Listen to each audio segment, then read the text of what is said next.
So by default, when you go around and make a path using keyframes, you can see that it follows a certain curvature right here, just like this.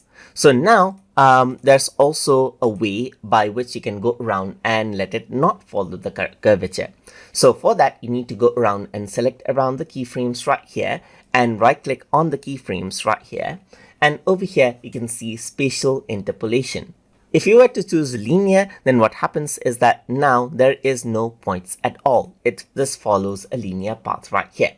You can go around over here onto spatial interpolation and choose Bezier right here. And once you do that, you get the Bezier handles, as you can see right here, that you can go around and adjust right here. So you can see that that is what you have, and you can go around and change around individual Beziers so that the shape right here follows a certain path. If I were to go around and choose, let's say, for example, auto Bezier right here. So I'm just going to go around onto spatial interpolation and auto Bezier. Then what happens is that you get the Bezier, but you cannot go around and make points, as you can see right here. The left and right Bezier are connected together so that it creates a smooth motion.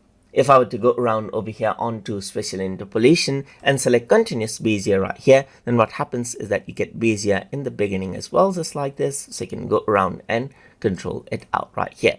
So now you can see that this is the result right here, just like this.